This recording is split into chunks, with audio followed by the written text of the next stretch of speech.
noite a todos. Estamos dando início a mais uma reunião da endocrinologia pelo Hospital Samaritano. Gente, é muito bom. Estamos também dando início ao 9º ano das nossas reuniões. Nós somos muito gratos ao hospital que nos permite estar juntos e dar essas aulas e dar o conhecimento através da internet, através dessas reuniões. Eu quero agradecer aos meus palestrantes pelo assunto de hoje, que é câncer diferenciado de tireoide na criança e no adolescente, do diagnóstico ao tratamento. Os nossos queridos palestrantes de hoje são doutora Rosana Corpo, mestre em endocrinologia UFRJ, doutora em medicina nuclear UFRJ, supervisora da área de endocrinologia do INCA, doutora Fernanda Weissman, médica e pesquisadora do INCA, professora associada da pós-graduação stricto sensu em endocrinologia da UFRJ, e Paulo Alonso Alves Júnior, endocrinologista pediátrico do Instituto Nacional do Câncer, do INCA, doutor em endocrinologia para UFRJ, membro do Departamento de Endocrinologia da SOPERJ das BEM. Gente, é um tema muito especial, né? Que é a primeira vez que nós estamos falando sobre crianças e adolescentes e mais falando sobre câncer. Quando a Fernanda passou pelo IED, o tratamento basicamente era iodo. E hoje em dia eu tenho que passar para vocês, porque a evolução do tratamento do câncer nesses anos foi galopante. Bom, eu passo a palavra para a Rô. Muito obrigada por estarem aqui. E muito obrigada pelos 9 anos em que estamos juntos, porque são várias vezes que vocês estiveram comigo aqui nessas reuniões. Ao hospital, novamente, o nosso muito obrigado. Rosana, a palavra é tua. Bom, boa noite a todos. Boa noite, Mônica. Muito obrigada pelo convite. Para nós é um prazer estar aqui com vocês, eu e meu grupo lá do Hospital do Câncer. Hoje nós vamos discutir um tema que, para mim, é uma coisa assim muito particular, não é? Porque quando eu comecei a trabalhar com isso, as crianças eram envolvidas nos casos de adultos, então os artigos mais antigos você via que praticamente não se falava em nada diferente em criança. E, na realidade, com o passar dos anos, nós começamos a ver que as crianças são um mundo diferente. Na realidade, não são adultos pequenos e que, mesmo no carcinoma, elas se comportam de uma forma diferente. O primeiro guideline, como o Paulo vai falar, saiu em 2015, pegando o gancho no de adulto, porque, na realidade, em crianças, nós ainda temos muitas perguntas e poucas respostas. Então, é isso que nós vamos tentar mostrar para vocês. O carcinoma de tireoide na infância, ele é um pouquinho diferente do nosso carcinoma de tireoide que nós estamos habituados a ver, né? Então, a nossa palestra vai ser com o Paulo, começando com o diagnóstico do nódulo e do câncer de tireoide, e depois a Fernanda vai falar sobre um caso clínico, e eu gostaria que vocês participassem também, né? Dando opinião, mostrando o que vocês acham que nós deveríamos fazer. Ok? Paulo, podemos começar. Bom, boa noite a todos. Deixa eu só tentar compartilhar aqui direitinho, ver se vai dar tudo certinho. Deixa eu só interromper, Paulo, que as Claro, perguntas vão ser feitas pelo chat. tá ótimo. Né? Primeira coisa, agradecer, Mônica, pelo convite. Rui e Fernanda pela confiança de estar aqui, né? Assim, o que eu aprendi hoje é graças a vocês que tocaram esse ambulatório aí. Tem aumentado bastante, né, o número de crianças que a gente atende e a gente vai se dedicando a tudo isso. Então, a gente vai cada dia aprendendo um pouquinho mais. Então, hoje a gente vai conversar um pouquinho de câncer de tireoide pediátrico. Não tem nenhum interesse, mas acredito que o meu maior interesse aqui seja justamente mostrar para vocês que criança não é um adulto pequeno. O Rô começou falando fantástico isso, né? apesar da doença ter o mesmo nome, ela se comporta de uma maneira totalmente diferente. E mesmo na criança, a gente consegue ter variações. Então, desde uma prevalência muito baixa em crianças pequenas abaixo de 10 anos, uma prevalência maior naquelas maiores de 10 anos. A gente vê uma mudança de relação sexo, né? Assim, de mulheres para homens, aqui quase igual, aqui quase um 5, 6 para 1. A gente vê mutações diferentes do que os adultos estão acostumados, que eu acredito que tenha muito adulto aqui hoje percebendo. E, além disso, a questão da apresentação. Ela se apresenta de uma maneira mais grave, com mais metástases para linfonodo, com mais metástases para pulmão. E aí a gente vai abrir um pouquinho e tentar entender como é que isso aí evolui. Como eu disse para vocês, existe uma diferença grande, né? Então, é uma doença muito rara nas crianças, né? Então, ali nos menores de 10 anos, então, a gente tem aí 0,1 para cada 100 mil, mais ou menos, e conforme elas vão ganhando idade, a gente vai aumentando bastante essa relação. A relação homem-mulher também, que eu queria mostrar para vocês, ela é muito parecida antes dos 10 anos e depois ela aumenta, mas sempre com uma relação muito menor do que a dos adultos. Então, a gente não pode aqui falar em adulto.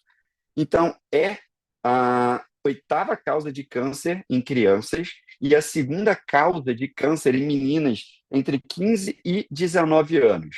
Com esse predomínio aí, se a gente considerar toda a idade menor de 18 anos, com um predomínio aí de 6 para 1 meninas para meninos. E isso fez com que o nosso grupo tentasse entender se existe alguma coisa que está condicionando esse fato de acontecer uma maior prevalência depois dos 10 anos e mais em meninos do que meninos. Então, na hora a gente pensa estrogênio, porque vai ter mais na menina e tem depois dos 10 anos. Então, a gente conseguiu aí, através do mestrado da Júlia, conseguir fazer esse estudo. Eu acho que vale a pena depois, quem puder pegar para ler, que é bem interessante. Mas vamos voltar aqui para o que a gente queria falar. Então, nódulo. Nódulo tireoidiano em criança é muito raro, tá? Então, ele só representa aí 1,8 das malignidades. Só que quando a gente compara esses nódulos de criança com adulto, o encontro de um nódulo em criança, a probabilidade disso ser um câncer é quase em 25%, quando a gente compara em 7 a 10% nos adultos. Ou seja, apesar de ser raro, quando a gente encontra um nódulo tireoide, a gente tem que se preocupar um pouquinho mais. E, além disso, quando é doença mesmo, que é o câncer de tireoide, a probabilidade é que a gente encontre uma doença mais agressiva já na apresentação. Cerca de 70% já vão ter metástase para linfonodo, cerca de 20% já tem metástase para pulmão e, incrivelmente, ninguém morre disso, né? A mortalidade aí global é menos que 2%. Lá a gente praticamente não teve nenhum diagnóstico. A gente não teve nenhuma mortalidade associada. Como é que a gente faz esse diagnóstico? Então, o diagnóstico pode ser fácil, como esse adolescente que chegou para a gente, né? A gente consegue aí perceber uma tireoide aumentada, ela endurecida, alguns nódulos, linfonodo aqui chamando a atenção, aqui chamando, e a gente bota ele de lado e já consegue ver algumas linfonodomegalias. Isso aqui fala muito a favor já do diagnóstico. Mas, na maioria das vezes, o que a gente encontra são incidentalomas, são crianças que com infecção de via aérea superior e, por algum motivo, acabam sendo solicitado ultrassom para essas crianças, né? E aí a gente acaba percebendo um nódulo ali na tireoide, um linfonodo ali atípico. E aí, como é que a gente vai fazer esse diagnóstico, né? A gente usa muito o critério da ATA para criança, né? E aí, o que a gente tem hoje? A gente tem que tentar entender como é que é esse nódulo, como é que ele se apresenta ao ultrassom, que é quem vai nortear a gente. A gente não precisa hoje ter Doppler, o Doppler pode ajudar a agregar algum valor, mas ele não tem essa necessidade, e a gente vai entender que o nódulo suspeito é aquele que ele é sólido e hipoecóico ou marcadamente hipoecóico. Esse, para mim, já é um suspeito. Agora, se ele não é tão hipoecóico assim, mas ele é sólido, se a gente tiver mais uma dessas características, que é uma margem irregular, ele ser mais alto do que largo, ter microcalcificações ou aparecer um linfonodo suspeito ali na lateral, ele já chama a atenção para a gente de que aquilo ali pode ser realmente um câncer de tireoide. Tá? Então, hoje a gente se divide assim. Por que eu falo isso? O TIRADS é bem conhecido de vocês, só que o TIRADS, que é um sistema de pontuação, né, que a gente dá para essas várias características, a gente soma esses pontos e vai avaliar se a gente vai funcionar ou não. Ele não é válido para criança. Então, o próprio Colégio Americano de Radiologia, que criou o sistema TIRADS, quando eles foram ver em crianças, ele se mostrou inadequado. Então, hoje, o T-RADS não é um elemento muito necessário. Sempre vai vir no laudo, e eu super considero, porque, para mim, significa que o radiologista tomou um cuidado de ver todas aquelas características ali que são importantes, tá? E hoje o que a gente tem é talvez o desenvolvimento de um PEDS T-RADS que eles estão tentando. Os coreanos começaram a falar um pouquinho disso, começaram a falar em tamanho, mas são coisas que estão vindo aí para frente, e vamos ver se no novo guideline isso pode aparecer. Bom, a partir do diagnóstico, né? Então a gente tem aí esse ultrassom suspeito, né? Então, assim, aqui é uma tireoide normal, a gente tem lá o anel traqueal, aqui o lobo direito, o isquio, o lobo esquerdo, toda homogênea, nada demais. Aqui, traqueia, né? E aqui a gente vê um nódulozinho bem regular, mas hiperecogênico. Para mim, isso é tranquilo, não pensaria em posicionar. Talvez tamanho, teria que medir, mas enfim, nada aqui. Mas já quando a gente olha para esses, a gente já vê características meio suspeitas, né? Então, ele é bem hipoecóico. A gente chega a perder um pouquinho aqui, né, esse parâmetro da cápsula. A gente vê microcalcificações. Então, para mim, esse é um nódulo que deve ser puncionado. E esse aqui que também acomete praticamente toda a tireoide, com muita microcalcificação. Então, esses são os nódulos que a gente vai puncionar diante de uma suspeita. Puncionamos. E aí? Então, agora a gente vai para a citologia. Então, a gente vai depender de um bom patologista para dar um resultado para a gente da nossa função. O que a gente pode ter, né? A gente utiliza o sistema Bethesda para classificar se a gente está realmente na chance de ter um câncer ou não. E aí, como é que vai vir isso, né? Então, ele pode vir não diagnóstico, né? Então, nunca pegou uma celularidade satisfatória, a agulha entrou mais naquela parte helicoloide ou mais cística daquele nódulo. Ele pode vir como um benigno, e aí essa chance aí, praticamente aqui de 94% de você estar falando que isso é benigno. E a gente tem lá a outra ponta, daqueles que são suspeitos para malignidade ou que são realmente malignos, que são aqueles que a gente já vai poder indicar a cirurgia. Como no adulto, a gente fica ainda com alguma questão relacionada àqueles nódulos indeterminados, que são Bethesda 3 e Bethesda 4.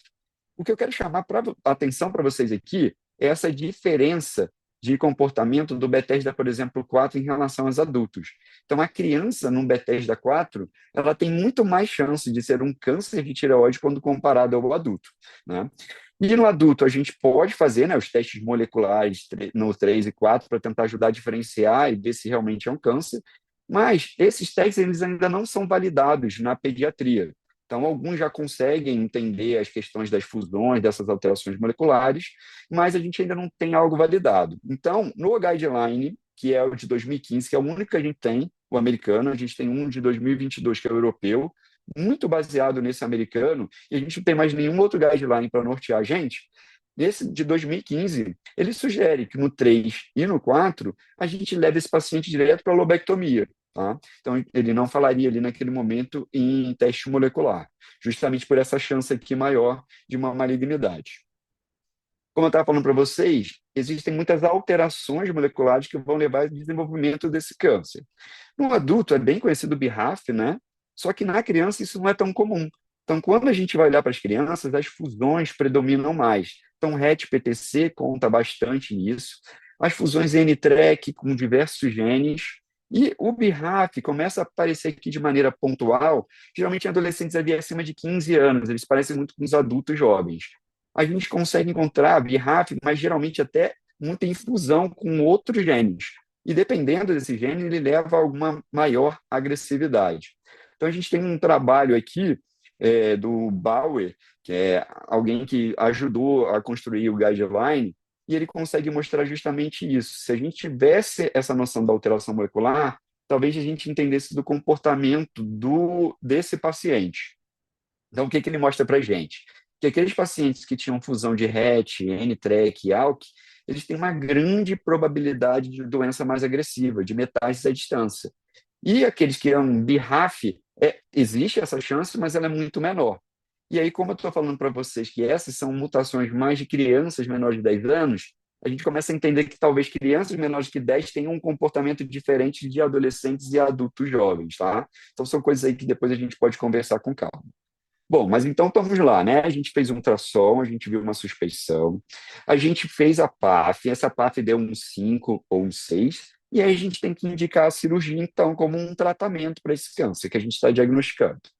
Bom, no guideline de 2015, o que é sugerido é que a gente fizesse uma tiroidectomia total para essas crianças, já que elas têm um comportamento mais agressivo, e para que a gente conseguisse entendê-las de uma maneira mais fácil. Você tirou a tireoide, eu consigo ter a tiroglobulina como um bom marcador ali, né? Além disso, como elas têm essa maior chance de recorrência, você diminuiria a chance de recorrência. Mas pode ser que num próximo guideline a gente comece a falar mais em lobectomia, que são estudos que têm saído mais nesses últimos 2, 3 anos, mostrando que sim, a gente pode ter segurança com lobectomia naqueles que têm um tumor mais indolente, um ou dois só que tem ali, que não tem um metástase para linfonodo. A gente fala um pouquinho para frente sobre isso. Sempre tentar preservar para a tireoide, isso não é uma tarefa fácil em criança, tá? Crianças são pequenas, então a paratireoide é bem pequenininha. E fora isso, a vascularização toda envolvida nesse processo. Então a gente tem aí que praticamente 25% dessas crianças vão evoluir para um hipopara depois da cirurgia, mesmo na mão de cirurgiões muito habilidosos, tá? E aí alguns ficam ali temporários, mas realmente digamos ali que uns 10% vão acabar ficando definitivo, precisando aí fazer uso, né, do cálcio, calcitriol para a vida deles. Sempre tem que ter a avaliação de doença linfonodal, então é importante o endócrino, né, já enviar para o cirurgião onde ele está vendo doença. Como eu falei para vocês, 70% deles vão ter doença. E aí, aonde está essa doença, se ela está mais confinada ali no nível 6, né, peritiroidiano, se eu já tenho já uma extensão para a cadeia lateral que mostra para a gente algum sinal de agressividade, e com isso ele vai determinar o tamanho dessa cirurgia. Quanto maior a cirurgia, maior a chance de complicação. Então, isso é muito importante. Às vezes, ele vai acabar precisando de uma tomografia para ver a relação com as estruturas. A gente evita a tomografia nesse começo por questão de iodo, mas se ele vê que tem muita doença nodal, ele vai precisar de uma tomografia para conseguir fazer essas relações anatômicas, tá? O que a gente tem de risco de cirurgia? Então, primeira coisa, super batido, tem que ser com uma equipe experiente. E aí, essa experiência, né, eles sugerem que seja mais de 30 cirurgias, mas, assim, é muito difícil alguém que faça cirurgias em crianças, por exemplo, né? Então, a gente tem lá os nomes que a gente sempre prefere e não podendo, a gente não tendo, né? A gente está falando aí agora para o Brasil todo, a gente vai tentar entender quem é a pessoa mais aplicável para poder fazer esse procedimento, tá? Risco de sangramento, então a gente sempre toma esse cuidado, vê a questão de hematoma, às vezes usa o hematócrito para poder comparar e às vezes deixa um drenozinho ali para poder entender o controle dessa hemorragia. O hipoparo que eu falei para vocês, essa questão do definitivo e permanente, lá a gente tem uma taxa um pouquinho menor do que essa geral de inscrita de 50%. E a grande questão é a hipocalcemia. Eu já vi casos de tetania assim, muito grave, e existem algumas orientações. Então, o guideline sugere muito que a gente possa fazer uma curva aí de PTH, cálcio, fósforo a cada 4 horas. Essa dinâmica, às vezes, ela não é tão fácil ou tão otimizada, pelo menos aonde a gente trabalha. Demora para colher, aí demora para sair um resultado. Então, naqueles pacientes que vão fazer uma cirurgia mais extensa, eu prefiro fazer cálcio, calcitriol profilático, e depois eles vão vir na consulta subsequente, eu vou vendo como é que está esse cálcio, calcitriol, e vou reduzindo se for o caso, tá? Lesão de nervo laringeu recorrente é algo aí agora mais raro. Alguns pacientes acabam aí mudando a voz, alguns pacientes precisam, né, de uma traqueostomia, a glote acaba fechando, e as outras questões de nervo de espinhal, que às vezes leva uma dor neuropática muito importante, precisa usar antidepressivo para controlar a dor neuropática. E como é que a gente vai fazer depois da cirurgia? Então, a gente vai ter que repor, esse paciente acabou de tirar a tireoide, a gente tem que fazer, né, a reposição de hormônio tiroidiano. A gente pode fazer já a dose plena para esse paciente, entendendo que o ideal é que ele faça aí essa iodoterapia como um tratamento complementar, mais ou menos 3 meses.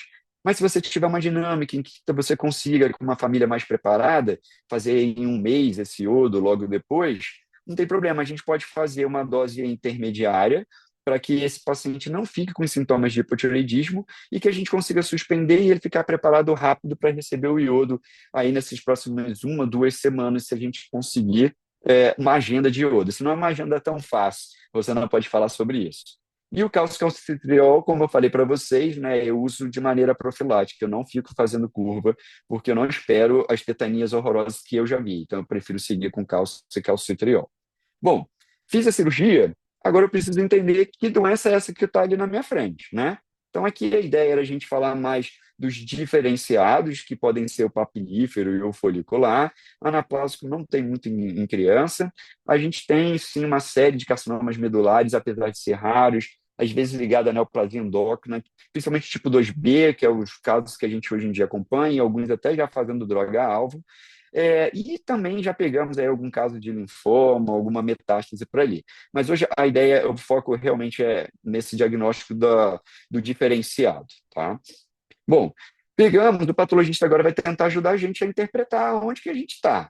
Então, ele vai tentar, pelo menos, me mostrar qual é o subtipo desse tumor que está ali. Então, a gente sabe que alguns subtipos são mais agressivos e isso vai modificando, né? Então, acabou de sair aí de novo, mudando, por exemplo, o que a gente tinha lá, e agora a gente considera, por exemplo, carcinoma oncocítico, que a gente dava outro nome. Então, a gente sempre tem que estar atualizado com um bom patologista para poder ajudar nisso.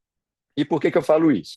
Então, mais uma vez, a gente vai ter subtipos, a gente não fala mais variantes, a gente chama em subtipos, que vão se tornar mais agressivos. Então, na histologia, ele vai me mostrar se eu tenho que fazer já, ou pensar, talvez, num iodoterapia para esse paciente, e outros que são mais tranquilos. Tá?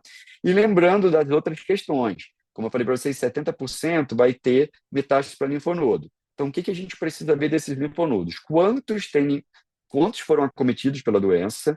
A gente hoje usa até uma relação de quantos foram tirados e quantos estão doentes. Isso consegue também ajudar muito a predizer tanto se o cirurgião fez uma excelente cirurgia e vai ajudar muita gente lá no depois, quanto o prognóstico desse paciente, né? Porque esse paciente que tem uma relação assim muito alta, né? Então ele tirou muito linfonodo e muitos estavam doentes, ele é um paciente com alto risco da doença voltar, tá?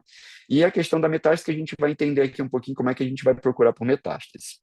Bom, saiu o guideline para adulto, agora em 2025, só de câncer, não saiu ainda de nódulo, não saiu pediátrico, como eu falei para vocês, a gente segue olhando para trás, olhando para 2015, e dentro de adulto, agora a gente consegue ter aí até uma diferenciação nos intermediários, né? Então, a gente tem lá o baixo, que fica ali mais confinado à tireoide, a gente tem aquele intermediário baixo risco, que geralmente pega alguns linfonodos de cadeia central, o intermediário alto, que pega cadeia lateral, e o alto risco, que é aquela doença que extravasa, que acomete muitos linfonodos, mesmo em cadeia lateral, com metástase da distância.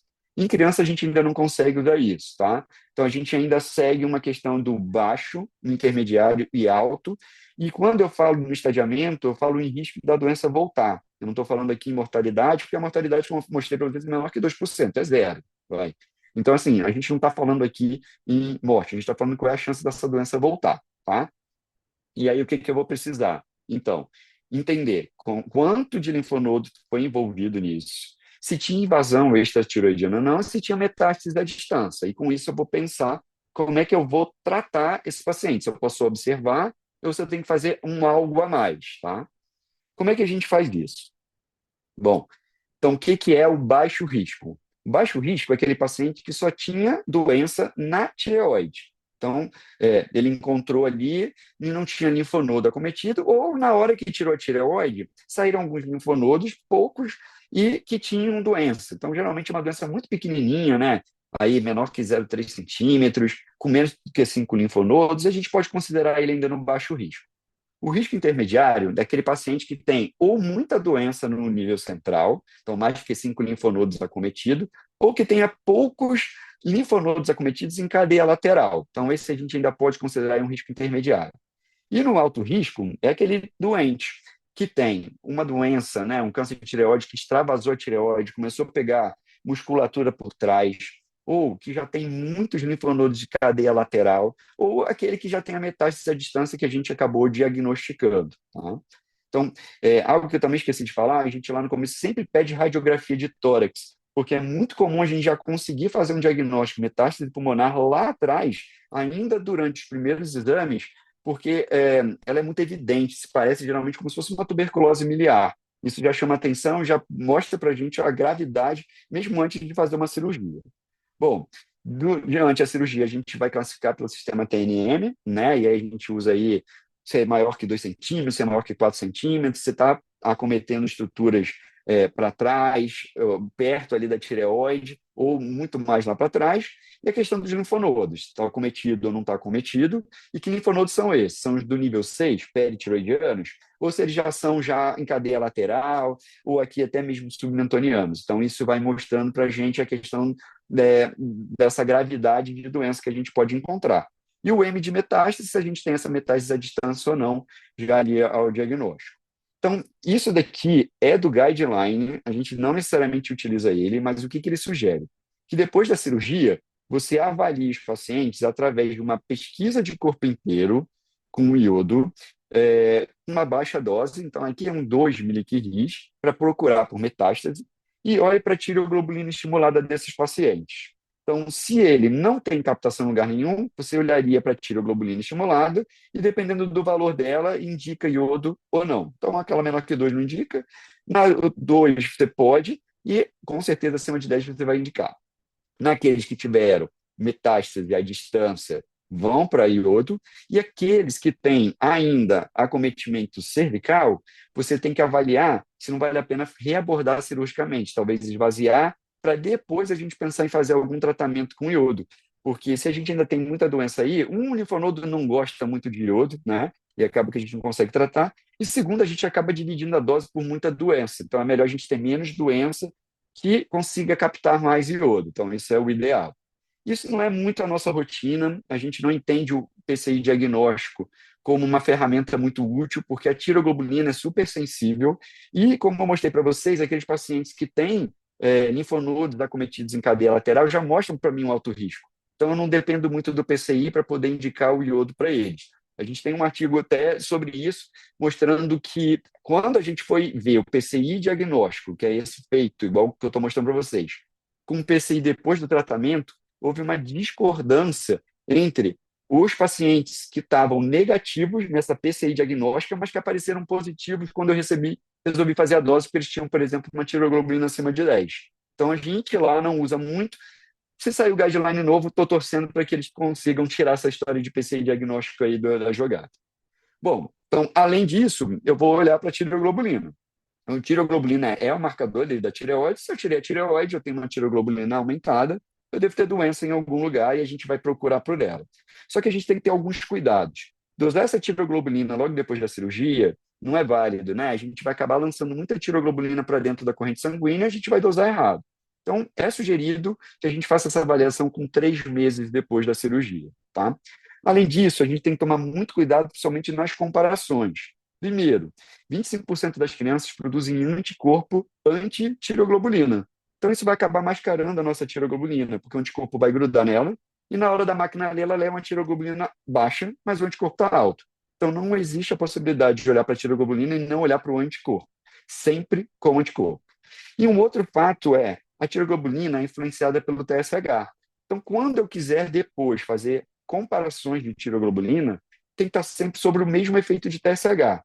Ou seja, aquele paciente que começou bem numa adesão, tomando a levotiroxina dele, e de repente ele para de tomar, a tireoglobulina dele sobe e o TSH começa a subir. Mas eu não posso comparar essa tireoglobulina com a anterior que eu tinha dele. Então a gente tem que tomar muito cuidado nessas avaliações criteriosas, porque elas podem fazer com que a gente imagine que o paciente, por exemplo, está progredindo doença. Então a gente tem que tomar muito cuidado em relação a isso, tá?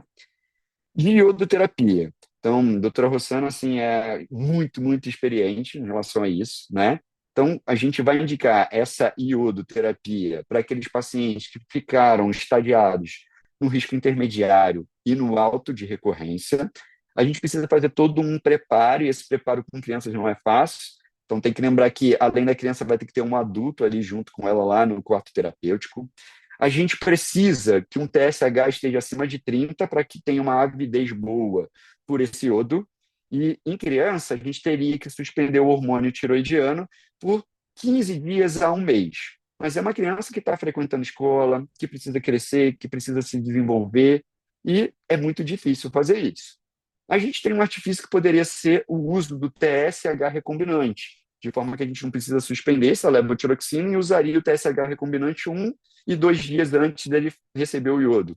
Só que, lembrando, não está liberado formalmente em bula para crianças, mas em nível de pesquisa a gente consegue fazer isso muito bem. Então, lá no INCA a gente consegue fazer e dá super certo toda essa dinâmica com o TSH recombinante, tá? Lembrando, além disso, a gente tem que ter uma dieta pobre em iodo, então é melhor para emagrecer, não tem coisa melhor, né? Tudo leva sal, tudo vem manipulado, então assim a gente acaba tendo uma dificuldade muito grande em relação à dieta. Geralmente os centros mandam, né, um relatório do que pode comer, o que não pode comer. E outra coisa também que eu queria chamar a atenção, a questão do contraste em tomografia. Então, se o paciente recebeu o contraste para tomografia, o contraste é iodado. E às vezes a gente tem que esperar pelo menos 3 meses para que todo esse contraste da tomografia tenha sido eliminado pelo corpo, para que ele possa receber o iodo radioativo e não tenha essa competição, que senão a metástase pode acabar pegando lá o iodo do contraste e não pegar do próprio iodo radioativo, tá? Então, esse ali é o quarto terapêutico. Esse paciente vai para lá, interna, geralmente no dia seguinte ele já está saindo. A nossa intenção, então, é tentar diminuir a recorrência, por isso que a gente faz lá no risco intermediário e no alto, e acabar aumentando a sensibilidade da avaliação da tírea, porque geralmente quando o cirurgião tira essa tireoide, fica algum restinho ali, e aí fica gerando uma tireoglobulina meio chata para a gente conseguir fazer um segmento. Então, o iodo acaba com esse resto tiroidiano e facilita muito a nossa vida no segmento do paciente. A dose, ela é empírica, né? Assim, o que é sugerido no guideline é que a gente faça 5/6 da dose que faria no adulto, ou 2/3 da dose do adulto, se é adolescente ou se é pré-púbere. Isso é quase impossível, né?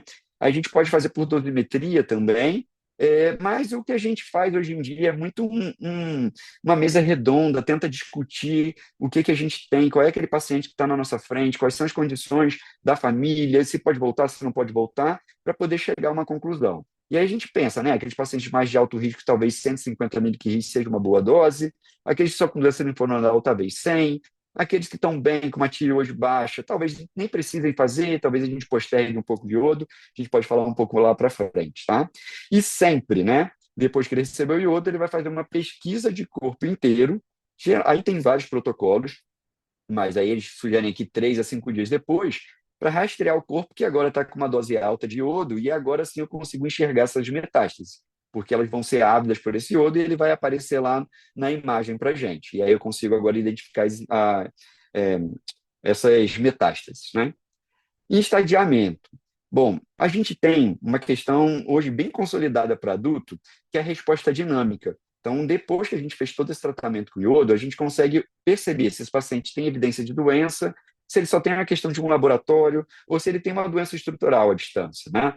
E aí, hoje, a gente tem lá os cortes direitinho de quando que é isso, qual é a probabilidade depois dessa doença voltar de acordo com cada um desses. Só que em criança a gente ainda não tem isso, tá? Então, isso aqui é baseado em adulto, mas eu acabo usando isso para as crianças, acabo transportando. Agora, será que o valor de tiroglobulina para corte, para falar em resposta excelente, é o mesmo? A gente não tem estudo para isso, tá? Mas a gente usa lá a mesma determinação. Então, a resposta excelente é que ele tem tiroglobulina menor que 0,2, o bioquímico completa, o que tem maior que 1, mas que não achei uma doença estrutural. A resposta estrutural incompleta, o que tem a doença, né, ou por um ultrassom, ou por uma tomografia, por exemplo, e aquele que fica na zona indeterminada, que é a tiroglobulina ali entre o 0,2 e 1, e que não tem doença em lugar nenhum que você procurou. Esse tem menos risco de recorrência, é um paciente que às vezes a gente consegue seguir ele aí por bastante tempo. Hoje, a ata no adulto, tá? No guideline de adulto, começa a entender que o risco inicial desse paciente na cirurgia talvez não seja mais tão importante, mas você parar, rechecar esse paciente e ver qual é a resposta que ele tem ao tratamento. E depois disso, você avaliar qual seria o risco dele de voltar à doença e, a partir daí, você tomar uma conduta. A ponto, por exemplo, eu posso ter um paciente que tinha um alto risco inicial, hoje ele está com uma resposta excelente, então a chance dele hoje, depois do tratamento, é de, por exemplo, 3% dele recorrer, né? E aí, por que será que vale a pena fazer iodo para esse paciente que está com uma resposta excelente? Será que eu posso postergar ou não? Então, são coisas que agora estão vindo e que valem a pena de discussões com pessoas que estão mais habituadas ou atualizadas nesse ponto. Aqui, também dou agora pediátrico. O que a gente vai fazer naqueles pacientes que eu sei que tem alguma doença residual? Então, assim, eu tenho uma tireoglobulina lá detectada, a primeira coisa que eu vou pensar deve estar no pescoço. Então, eu vou para o ultrassom. Ultrassom positivo, vou confirmar isso por PAF. A PAF deu positivo, a gente vai indicar a cirurgia, tá? Bom, se esse ultrassom é negativo, eu tenho que tentar entender aonde que está essa doença, por que essa tireoglobulina está alta, né? Então, eu posso olhar lá para trás e aí olhar como é que foi a pesquisa de corpo inteiro desse paciente depois que ele fez o tratamento e se ele captava em algum lugar. Se ele captava, então provavelmente eu ainda tenho alguma doença lá que talvez mereça algum tratamento novo ou não, né? E hoje em dia, esse fluxograma vai mudar, com certeza, porque hoje em dia a gente começa a levar muito em consideração nesses pacientes, se a gente vai fazer um novo iodo, se não vai fazer, mas principalmente naqueles que ficaram em iodo refratários, ou que eu já fiz de tudo e ele está progredindo, a gente começa a pensar muito nas drogas alvo moleculares, né? A gente começa a tentar entender, como eu mostrei para vocês ali, por exemplo, uma mutação do N-TRK. Eu já consigo hoje, em vez de tentar ficar forçando doses de iodo que vão lá na estratosfera, né, acima de 600, acima de 900, 1.200, que a gente já teve casos, a gente começa a cuidar melhor desses pacientes para evitar que eles tenham complicações relacionadas à iodoterapia e tentar tratar eles com drogas-alvo. Como é que a gente faz o segmento desses pacientes? Então, primeira coisa, todo paciente ele tem que ser seguido por longo prazo, né? Na intenção de tentar entender se existe alguma doença residual que ficou ou que vai progredir.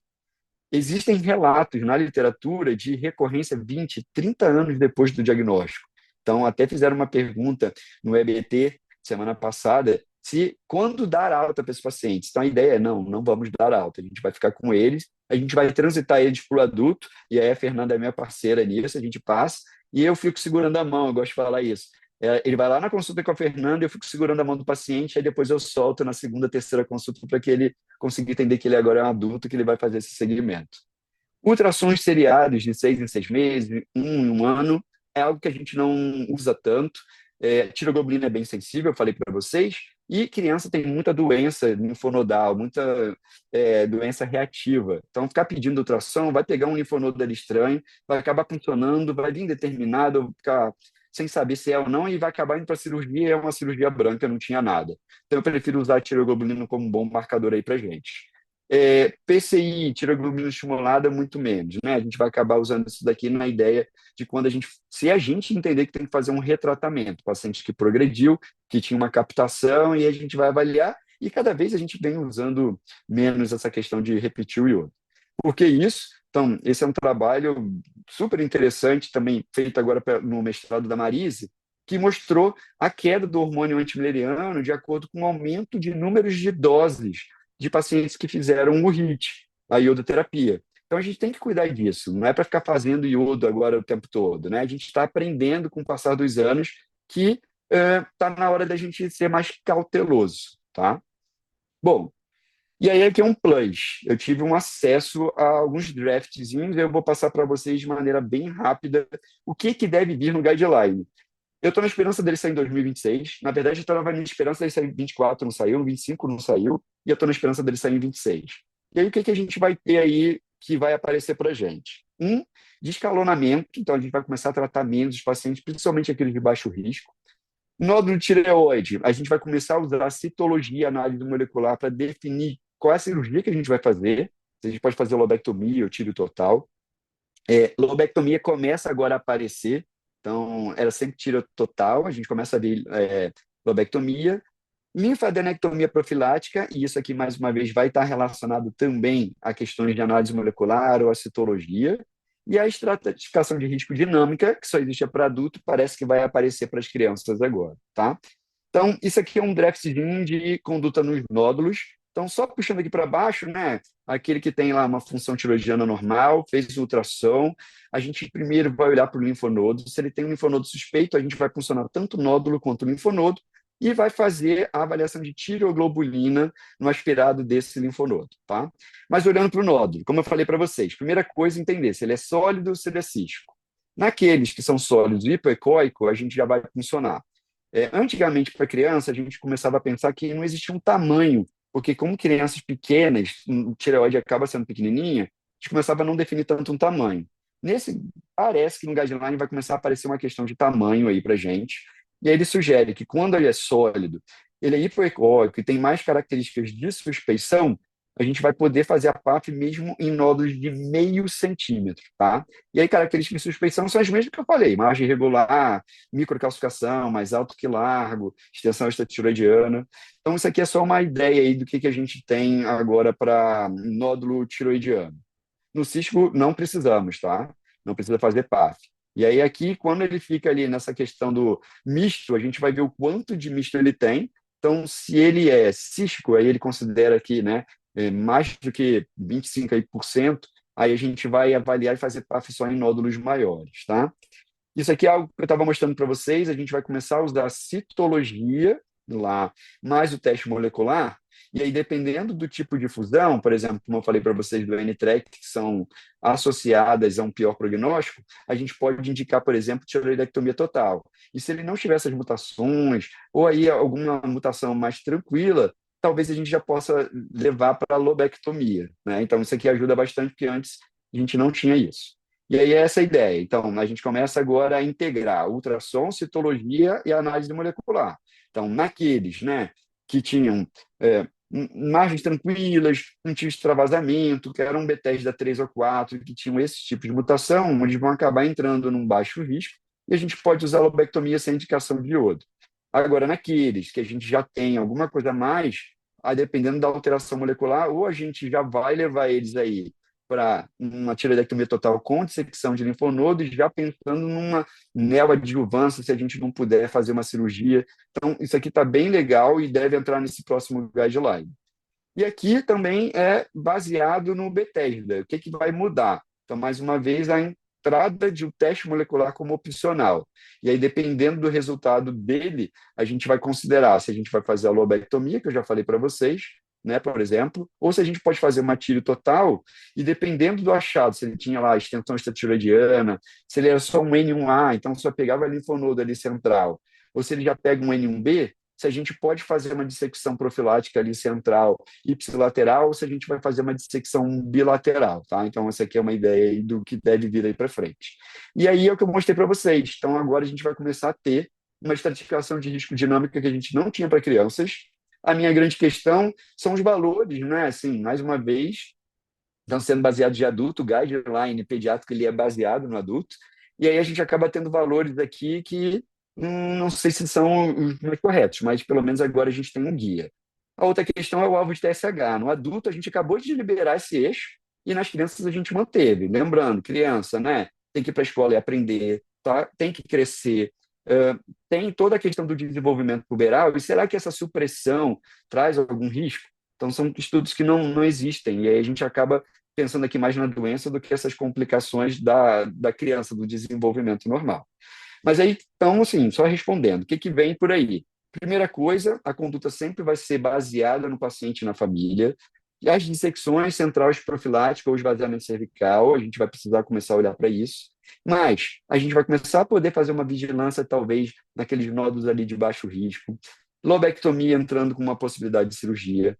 Tiro total para aqueles com uma doença mais agressiva, ou com uma análise molecular muito ruim, com muitos linfonodos ou com razão de linfonodos, que é aquela que eu falei para vocês, né? E a ideia do HIT, mas que a gente tentando descer e escalonar também as doses e a atividade, na verdade, da iodoterapia, tá? Mas era isso. O que eu queria mostrar para vocês são as características, né, do benigno maligno, como interpretar essa PAF, como é que a gente faz lá para indicar para cirurgia, como é que é o estadiamento pós, quando a gente faz iodo, quando a gente não faz, e como é que a gente vai fazer o segmento desses pacientes. E aí eu acho que agora a Fê vai trazer alguns casos interessantes aí para a gente. Obrigada, Paulo. Gostaria de saber se alguém tem alguma questão, alguma pergunta. Por favor, colocar no chat, se alguém tiver, antes da Fernanda mostrar o nosso caso clínico. Eu queria fazer duas perguntas para o Paulo.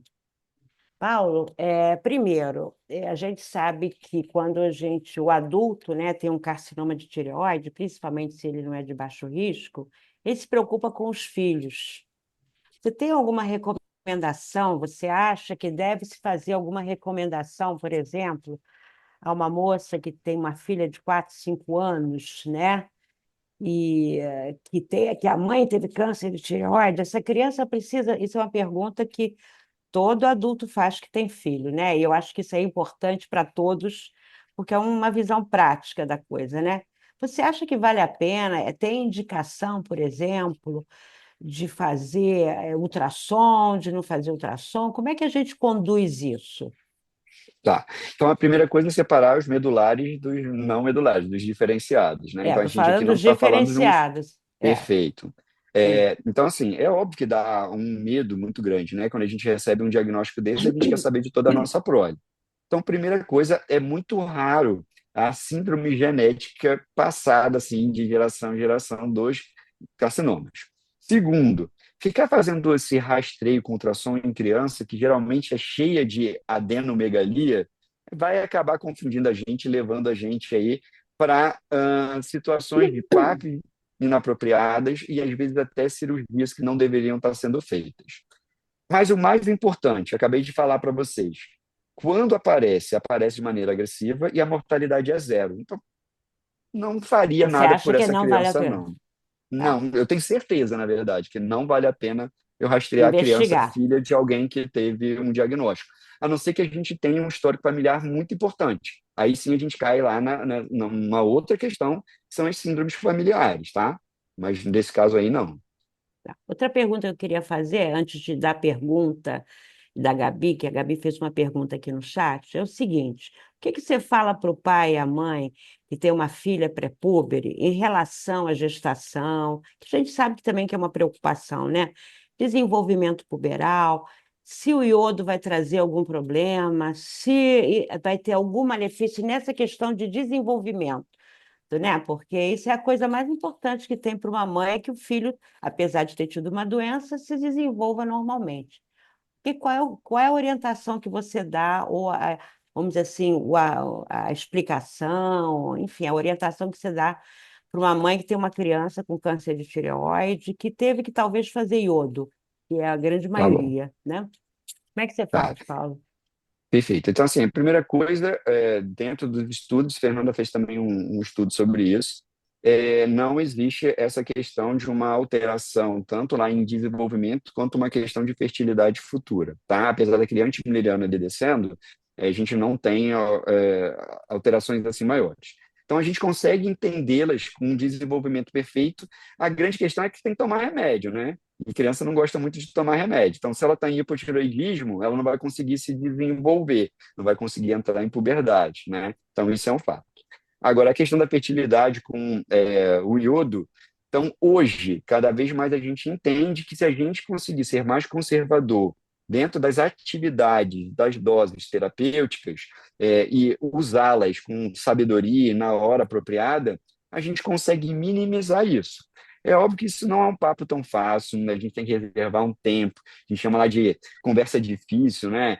E aí a gente vai tentando mostrar para eles que vai ficar tudo bem, que a gente está junto durante todo esse processo. E qualquer alteração a gente vai parar, vai tentar investigar o que está acontecendo e ver se tem uma relação com o tratamento. Às vezes não tem relação com o tratamento, às vezes é a questão mesmo endócrino pediátrica que não tinha relação ali com o câncer de tireoide.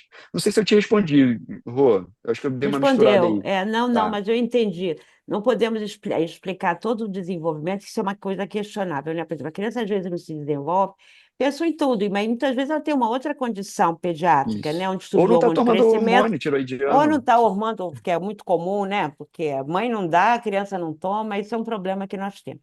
Agora, Paulo, tem uma pergunta da Gabi para você. Como pedir análise molecular fora do centro de referência?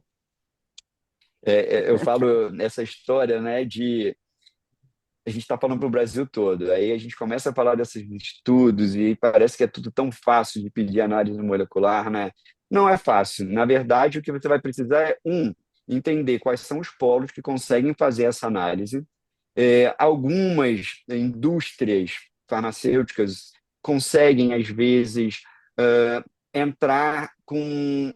Você manda para eles, existem, não sei, depois a gente pensa talvez Fernanda fale até melhor do que eu, mas você pode mandar para eles fazerem essas análises. E aí eles conseguem te dar isso de maneira hoje gratuita. Então, a intenção deles é fazer a análise molecular e, dependendo aí do tipo de mutação, a droga deles pode servir como um tratamento terapêutico para esse paciente.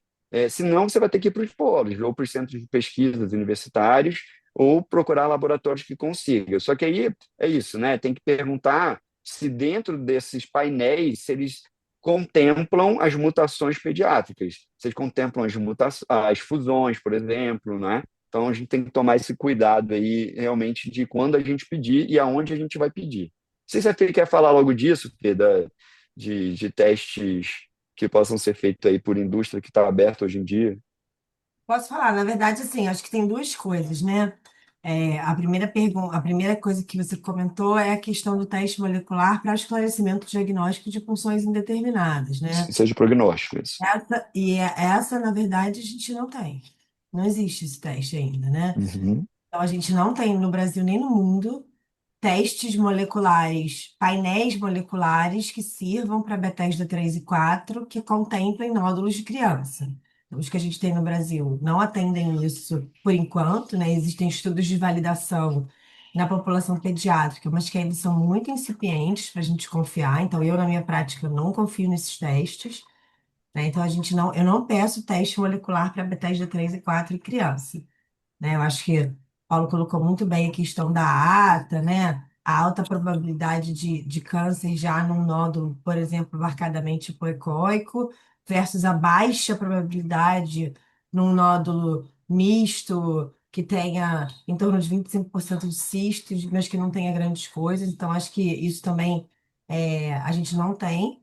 Mas, quando a gente está falando de tratamento sistêmico, né? Seja ele iodoterapia, que também é um tratamento sistêmico, e cirurgia e tal. Então, seria um teste molecular quando a gente já tem o diagnóstico de câncer, né?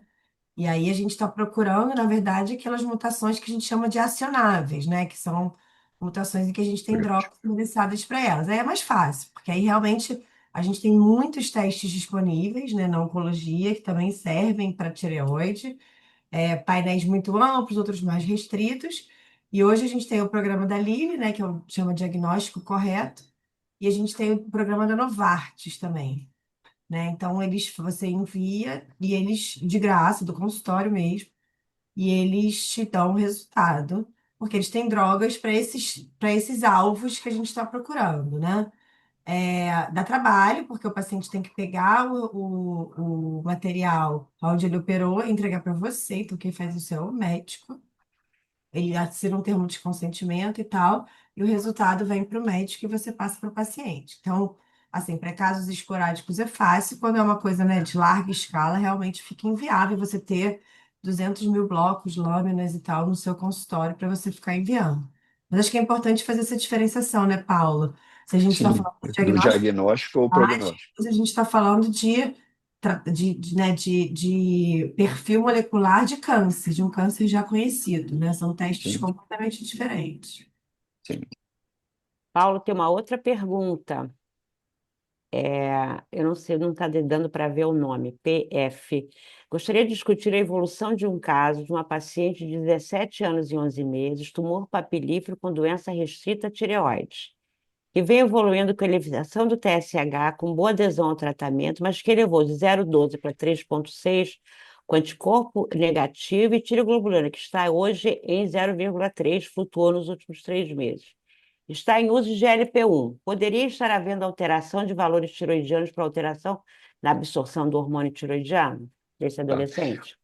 Rô, será que não é melhor? Porque assim, a Fê vai apresentar um caso agora também. De repente, a gente voltar nesse caso, pode ser que o dela responda alguma parte disso daí, e aí qualquer coisa a gente volta nisso daí. Tá bom. Então não podemos Eu não esquecer. estou conseguindo ler. A pergunta é se o GLP-1 altera os níveis de hormônio tiroidiano, é isso? O que ela quis dizer é o seguinte, que uma adolescente estava com TSH suprimido, em torno de 0,12, e passou E para começou a usar o GLP. 3,6. Eu estou entendendo que ela começou a usar o GLP-1 e ela está perguntando se, por acaso, quem toma o análogo GLP-1 poderia estar diminuindo a absorção do hormônio tiroidiano, e daí por isso é que houve esse aumento de 0,12 para 3,6. Isso que ela está perguntando, Eu não entendeu? faço GLP-1 aqui no meu caso, não, mas o que a gente tem hoje, né, de literatura de GLP-1 e hormônio tiroidiano, consegui ver aqui. Na verdade, de GLP-1 e hormônio tiroidiano, Na realidade, é Patrícia Freire que fez, ela está colocando o nome dela aqui. justamente o contrário, né? Então, assim, super rápido. Perde, Isso, a gente teve muito perde sobre o peso. PBT, quem teve lá, né? Então, assim, muitas perguntas sobre se análogo de GLP-1 tem contraindicação em pacientes com história ou que ainda tem carcinoma diferenciado de tireoide, né? E uma resposta super curta que não. A gente não tem nada, absolutamente nada que sugira que o análogo de GLP-1 cause câncer diferenciado de tireoide e piore o prognóstico do câncer diferenciado de tireoide. Tá? Então, depois a gente pode até discutir isso. E, em geral, o que acontece é o oposto, né? Por conta da perda de peso, Perda de peso, é isso que eu ia acaba falar. precisando aumentar, diminuir a dose do hormônio, porque o TSH fica suprimido. E, assim, a lentificação do trânsito e tal, que o GLP-1, em geral, né, pode causar, não teria nenhum problema em relação Impacto. à absorção do hormônio tiroidiano. O que a gente tem que ver é que, assim, se ela estiver tendo algum efeito colateral, estiver tomando antiemético junto, aquelas coisas que a gente já sabe, mas o análogo de LP1, ele em geral não causa malabsorção de hormônio tiroidiano, como a gente vê, por exemplo, em cirurgia bariátrica e tal, né? Então, não é o que a gente vê normalmente, não. E agora está aprovado, né? Para adolescente, então acho que São de 12 anos. é importante a gente começar a ver, a gente vai começar a ver essas coisas. Então, a gente tem uma experiência pequena com crianças usando análogo de LP1, mas no adulto não é isso que acontece em geral. Mas, Esse valor de 0,3 de tiroglobulina evidencia necessidade de alguma investigação complementar agora? É, olha, assim, eu não vi como é que era a curva, né? Ah, tava Estava 0,7, caiu para 0,7 do... 0,3. E tá É, caindo, na verdade, né? Aumentou o TSH, e tá caindo. Melhor coisa não há. Tudo que a gente queria. Eu não faria nenhum complemento nesse momento, não. só acompanhar, né, Paulo? Uhum. Só o segmento. Ok, Fernanda, então vamos para o caso? vamos. Na verdade, é um caso até. Foi ótimo esse caso, porque a ideia, na verdade, é a gente entender, né, mostrar um caso da vida real que tem um pouco a ver com esse caso que ela mostrou. Porque é uma paciente que não é uma paciente tão pequenininha assim, né? Então, ela tinha 12 anos, natural de Campos, tinha percebido um ano antes um nódulo no pescoço. E, na verdade, né, como o Paulo colocou, os pacientes pediátricos têm muita metaganglionária, então ela percebeu um nódulo lateral no pescoço mesmo, né, Paulo? E aí não é tão raro os pacientes fazerem o diagnóstico pelo linfonodo, às vezes, e não pelo nódulo. O que a gente vai ver aqui, que ela então fez a punção, era positivo, tanto no nódulo quanto no linfonodo, ela fez uma tiroidectomia total com esvaziamento cervical.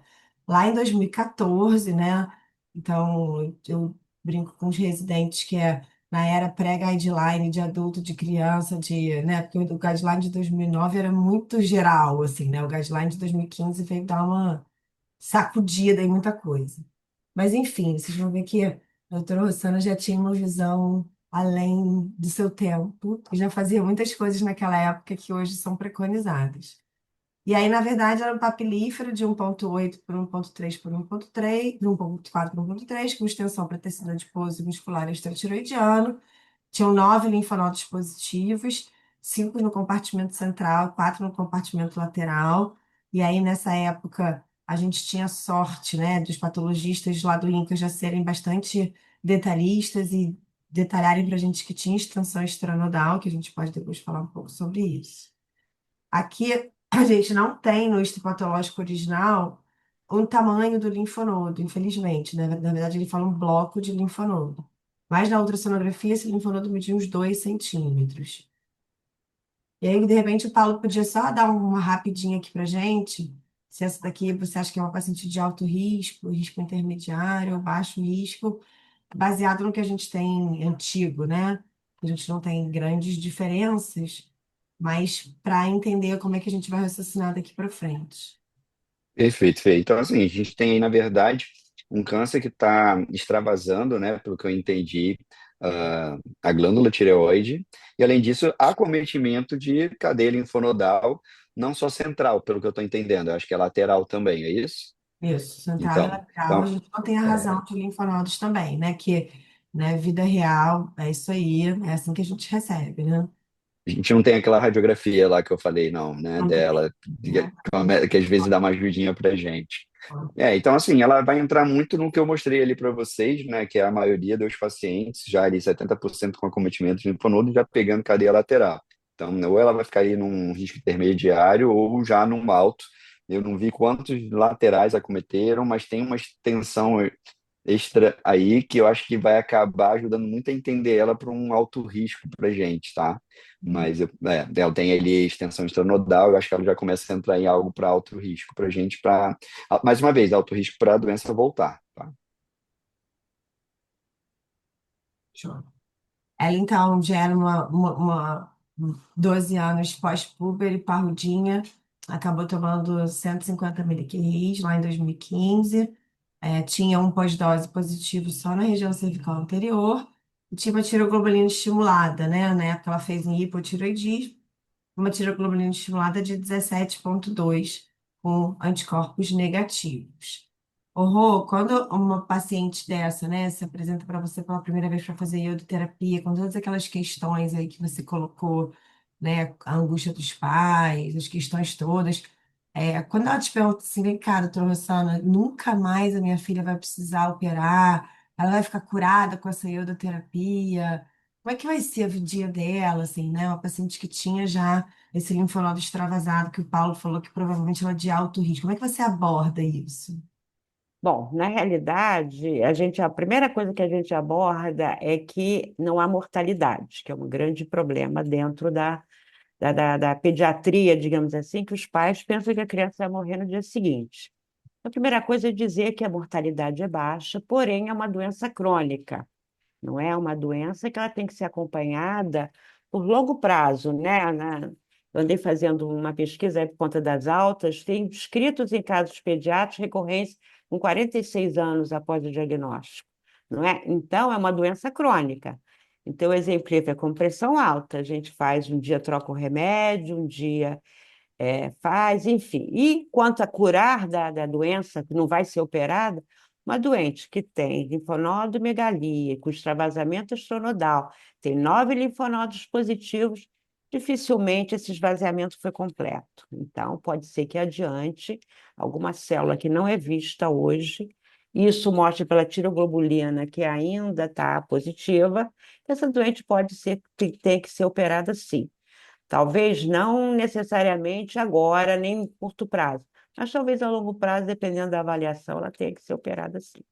Eu acho que a grande questão, e que isso melhora muito a adesão ao tratamento, é a sinceridade que você tem quando você aborda criança com carcinoma de diferenciado de tireoide, até porque realmente a criança muitas vezes tem que participar. Tive um doente no consultório, para vocês terem uma ideia, de que ele era criado por uma tia. A tia, ele ficou com receio de dizer para ele que ele havia se operado de um câncer de tireoide. Essa tia morreu, não contou para ninguém, e ninguém sabia que ele tinha tido um câncer de tireoide. 15 anos depois, ele apareceu com uma metástase óssea. Então, a sinceridade no início da abordagem é muito importante. Não ter medo, né, de dizer, porque é muito melhor ele saber o que pode acontecer e se cuidar para isso, melhora muito a adesão ao tratamento. Então, eu falo sim, eu falo com todas as letras. Da mesma forma que eu digo, olha, tudo bem, é uma doença crônica, porém não vai impactar a sua vida. Você vai poder casar, você vai poder ter filhos, desde que você faça acompanhamento, certo? É isso que eu abordo. A razão da minha pergunta, além de eu considerar ela extremamente importante assim, no manejo do paciente, é que o que a gente tem visto aí, né, como o Paulo comentou, a gente tem participado de uma opção de workshops do Guideline já há anos, né? Porque eles ficam anunciando que vai sair, que vai sair.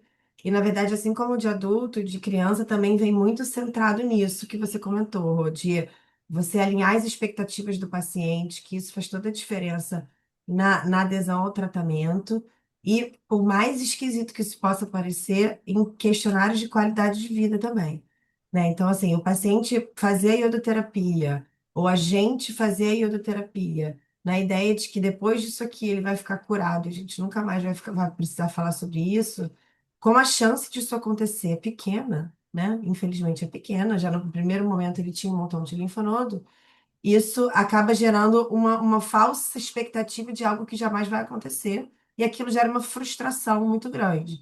Então, eles vão falar muito sobre essa coisa de você alinhar as expectativas do paciente já nessa primeira consulta, o quanto que é importante essa primeira consulta aí estar alinhada, segundo os pediatras, igual eles alinham quando se fala de asma, quando se fala de outras doenças crônicas aí da infância e da adolescência. Uma coisa muito importante também a se falar é que mesmo que ele saia do hospital do câncer, que ele saia do seu consultório, mude de estado, mude de país, ele tem que continuar fazendo o controle. Isso é uma coisa muito importante, porque muitos acham que com 5 anos nada aconteceu, então eu posso ficar livre, não preciso procurar atendimento, se eu mudar de país, se eu mudar de estado, se eu mudar, enfim, se mudar a rotina dele de acompanhamento. Então, no início, primeira consulta é fundamental. Bom, aí ela fez a iodoterapia, né, em dezembro de 2015. 6 meses depois, ela ainda mantinha aí uma tireoglobulina positiva, né, não era super alta, mas era positiva, e o PCI pós-dose não captou em nenhum lugar fora da região cervical. Que exames que a gente pede para ela aí no follow-up, assim, nesse primeiro momento, né? Como é que a gente ela tem uma tireoide positiva, a gente pede logo agora, espera para acompanhar a curva, para pedir imagem, enfim, como é que vocês acompanham? Isso é uma doente, né, do dia a dia, assim, não é nada demais, não tem nenhuma surpresa no caso, vocês podem ficar tranquilos, não vai sair nada do nosso habitual. Podem responder qualquer um. Paulinho, quer começar? Pode ser. Eu não sabia se você estava pedindo para o povo escrever no Pode ser chat por aí favor, ou mas se eu não era tô para vendo o gente. chat. O meu Ah, chat. Não tá, tem tá bom. ninguém respondeu. Perfeito. Então, assim, como eu estava falando para vocês, as doenças Vocês bobeira? linf... Ah, Como é que é? não. Eu fui apertar um negócio, dei cola para você, pronto. As doenças linfonodais, principalmente infecciosas, são muito frequentes em crianças, né? Então, a gente ficar fazendo esse rastreio por ultrassom para a criança pode ser que a gente pegue um linfonodo reativo. Então, eu prefiro entender como está sendo essa curva de tiroglobulina, sempre comparáveis, mais uma vez, ao mesmo TSH, entendendo a questão do anticorpo se está presente ou não.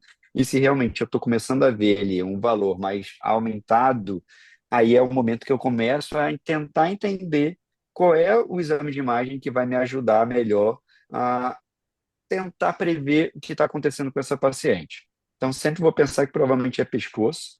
Eu vou começar com ultrassom, né, que eu acho que é o melhor exame para poder ver pescoço. Eu não preciso de uma tomografia nesse momento, ainda mais com uma tira tão baixa. E aí a gente vai para um ultrassom que tem que ser bem feito. Ele vai procurar ali para ver se tem alguma alteração. Provavelmente com essa tira de 2 aí eu acredito que não encontre muita coisa, não. Aí eu vou continuar acompanhando. Eu acho que se eu não conseguir, na próxima consulta, uma melhora, uma estabilidade de tiro, ou seja, se ela aumentar, talvez eu parta para um exame de imagem talvez mais detalhado, talvez uma ressonância. Eu comece a tentar procurar um pouco melhor essa questão. PCI não acho que vai me ajudar em nada nessa história. Aí deixar aí para a Rô, não sei se a Rô quer comentar também. Eu não faria PCI, não. Eu faria o ultrassom. Por quê? A paciente que tinha doença metastática já no primeiro diagnóstico, a chance dessa tiroglobulina estar positiva por alguma coisa no pescoço é muito grande. Então, com certeza, não vou procurar em outro lugar, uma vez que ela já tinha doença. E a gente sabe que muitas vezes os linfonodos, você tem células que ficam ali escondidas durante um tempo, que se manifestam só pela tiro elevada, não é? Então, lá que os métodos de imagem não conseguem ver e se manifestam só pela tiro elevada. Então, eu faria ultrassom de pescoço. Só isso, não faria mais nenhuma outra coisa. Ótimo. A gente fez, na época ela fez ultra de pescoço, não achou nada. E aí a tiroglobulina ficou mais ou menos a mesma coisa, mas ela acabou fazendo uma tomografia de pescoço e tórax, que também não achou nada, né? Só fazendo um comentário rápido sobre essa história que o Paulo falou dos linfonodos, né? O Paulo vai se lembrar. A gente teve recentemente um paciente que estava com risco cirúrgico pronto para fazer o esvaziamento linfonodal. Ele tinha tiroglobulina positiva, que não estava subindo muito, fez uma ultrassonografia que era suspeita, a punção veio indeterminada, e aí o Paulo, conversando melhor com ele, achou que podia ser citomegalovirose, e era citomegalovirose. Os linfonodos sumiram. E ele estava em pré-operatório, né? Porque todos nós achávamos que ele tinha realmente doença ganglionar. Ele continua com a mesma tireoglobulina, sumiram os linfonodos e o IgM virou IgG e está tudo ótimo. E ele tinha uma história epidemiológica bem forte para citomegalovirose, né? Um adolescente aí de 16, nem me lembro quantos anos ele tinha. E aí eu acho que é importante essa visão do pediatra também, né? Nem sempre a gente tem um endócrino pediatra experiente, como é o caso do Paulo, mas quando se a gente estiver pregando isso no ambulatório de adulto, que às vezes acontece, né? A gente ligar para o pediatra da criança, né? Porque às vezes a criança já tem aquilo um tempão, então eu aprendi bastante que citomegalovirose pode ter cara de câncer num paciente com história de câncer e tiroglobulina positiva. Fernanda, a Oi. Fernandinha Andrade está perguntando, nesse caso que você falou aí, se não tinha tireoglobulina no aspirado. Nesse caso que você falou da citomegalovirose, eu acho, né? Da Imagino que sim. citomegalovirose veio tiroglobulina no aspirado daquelas indeterminadas, parecida com a do sangue, Fê. Eu não me lembro não me lembro o resultado. Você viu esse caso também e nós duas ficamos surpresas. Não me lembro o nome do menino. Mas, enfim. E aí ele tinha a punção, se eu não me engano, veio pouco material, e o aspirado da tireoglobulina veio parecido. Ele tinha tireoglobulina positiva no sangue. Então veio parecido. Ficou tudo bem no indeterminado.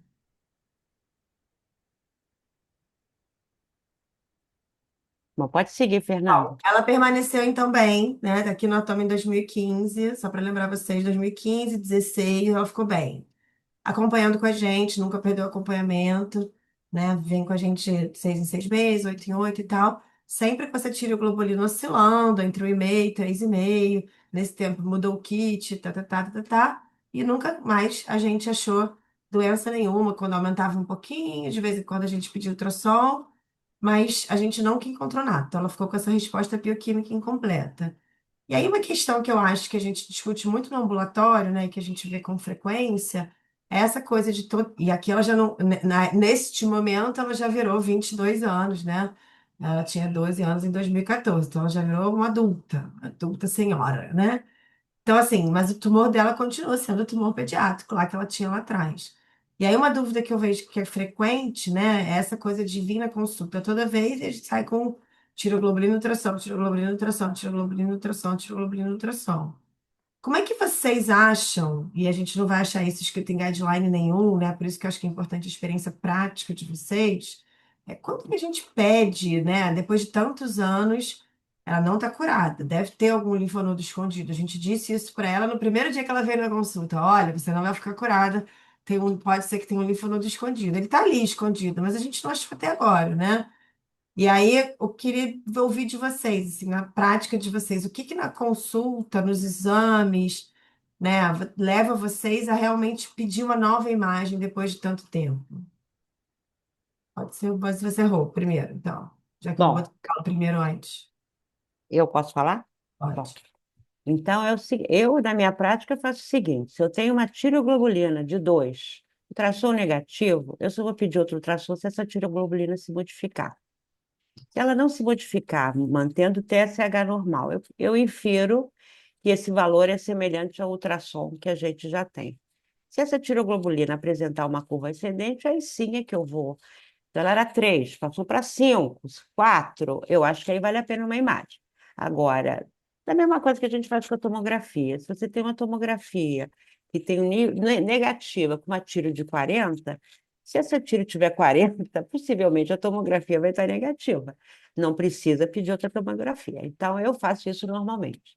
Se você tem uma tiroglobulina, valor 2, com ultrassom negativo, a gente só faz tiroglobulina, só vai fazer outro ultrassom se essa tiroglobulina efetivamente se elevar. Acho que não tem benefício fazer ultrassom, tomografia, o que seja, se você já tem uma equivalência da tiroglobulina com o estado da doença. Então, é isso que eu faço. Não sei se o Paulo faz a mesma coisa. Eu faço para adulto quanto para criança. Eu concordo com você, Rô. Eu acho que talvez a velocidade desse aumento, né? Às vezes um doubling time aí que a gente às vezes usa para tiroglobulina, se ela começar a aumentar agora rapidamente, talvez seja um momento que eu pare ali para poder avaliar. Até porque a E tiroglobulina oscila, né? Então, é é, interessante você ter uma. Então, agora, o mais difícil é convencer uma mãe de não fazer esse ultrassom. Isso é ah, uma coisa sim, isso, muito eu sei, difícil, porque eu não é só um sei. paciente que está na sua frente, geralmente é uma família. Então você não consegue falar só para ele, você tem que falar para ele, para a mãe e para o pai. Ele, mas doutor, tem uma tireoglobulina aí. Eu falei assim, eu estou vendo, eu sei que ela está aí. A gente fez um exame de imagem, a gente ainda não olhou. Então a gente vai continuar seguindo, a gente já está aí, quantos anos que a Fê me deu aí? Já, sei lá, 6, 7 anos de acompanhamento, se eu não me engano. 10 anos. Aí, 10 anos de 10, acompanhamento. E eu tô olhando para começou essa em 14, a gente está tireoglobulina. em 23. Pois é, tô vendo há 10 anos. Assim, não preciso ficar fazendo ultrassom de 6 em 6 meses, sabe? Assim, eu tenho alguns marcadores sensíveis e quando aparecer, vai mudar, né? Essa velocidade de tiro vai começar a subir mais rápido, igual que você falou, Rô. Ou eu vou começar a palpar algo que eu não palpava, né? Então, o exame físico é super importante. Aí eu acho que seria o momento que eu pararia para fazer esse ultrassom de novo. É, fora os amigos que pedem, amigo médico, que ele pede ao amigo médico e ele pede ultrassom. É, isso é natural, não tem jeito. Às vezes a gente começa a ver a criança já falando assim: ai, mãe, a doutora Fernanda já não disse que não é para fazer isso. Que saco! Exatamente, exatamente. Vamos lá. Então, acho que assim, a mensagem que eu acho que a gente está querendo deixar aqui é essa, né? A gente não tem. As pessoas querem muito um protocolo. Como é que é o protocolo de acompanhamento, né? A gente até vê isso nos guidelines, e nos artigos, mas muito mais no início da doença, né? Enquanto a gente ainda está não só tentando entender tudo que o Paulo comentou, do estadiamento inicial, da classificação de risco, mas também da velocidade de progressão da doença, né? Então, a gente sabe que era uma paciente de alto risco, que evoluiu com resposta bioquímica indeterminada, incompleta, desculpa. E agora, tanto tempo depois, a gente já sabe que é uma doença indolente, né? Então, não tem nenhuma dúvida que 10 anos não apareceu nada, a doença também já revelou para gente que ela, além de ser bioquímica incompleta, ela é indolente, né? Ela não está aqui rapidamente progressiva. Então, na verdade, assim, a gente não tem esse protocolo, né? De como é que a gente, dessa receitinha de bolo tem que fazer, de tanto tempo, né? A gente tem que ir, como a Rossana e o Paulo comentaram, né? Ir individualizando mesmo. Eu acho que é um pouco isso que as novas tendências que o Paulo comentou na aula dele, né? A gente trazendo para a prática da individualização, é exatamente isso que eles estão falando, né? Então, ela já disse o que veio, e a gente talvez possa entender que se o marcador dela estivesse elevando, aí sim a gente deve começar a repetir as imagens, né? E muitas vezes as pessoas falam, mas o que custa fazer ultrassom? Pode custar muito, né? Primeiro, gera uma ansiedade enorme, e segundo, essa questão do falso positivo que o Paulo comentou. Então, obviamente, não tem a radiação, o contraste e as coisas envolvidas na tomografia, que são ainda mais estressantes para a criança, mas também o ultrassom não necessariamente é um exame que não vai trazer nenhum lado negativo, vamos dizer assim. Vamos lá. Aí ela finalmente aumentou a tireoglobulina em março de 23, né? Na verdade, a gente vem esperando isso acontecer ao longo desses últimos 10 anos. E aí, como a Rosana comentou, a tireoglobulina dela que vinha sempre em torno entre 1,5 e 3,5, que foi o máximo que chegou nesses 10 anos, foi para 5,7. A gente repetiu para ver se isso não era algum interferente, né? Então, sempre se lembrar disso. Um, um valor isolado, né? Meio fora do habitual, a gente não deve valorizar de bate-pronto, não custa nada repetir, ver se tem algum interferente, né? E a gente depois pode conversar sobre os possíveis interferentes da tireoglobulina, mas repetir veio igual. Ela não tinha, a gente não conseguia palpar essa doença dela, mas ela tinha uma massa em região supraclavicular, onde ipsilateral, o tumor que ela teve lá há 10 anos atrás.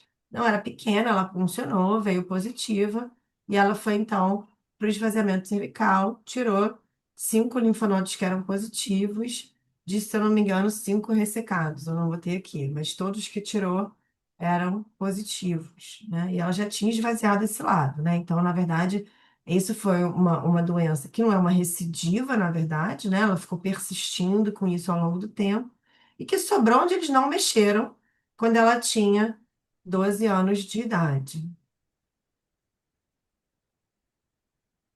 E aí, nova iodoterapia? Ela fez iodoterapia há 10 anos atrás. Acham que vale? Acham que não vale? O que que a gente faz lá na nossa prática? Quem quer começar? Não briguem.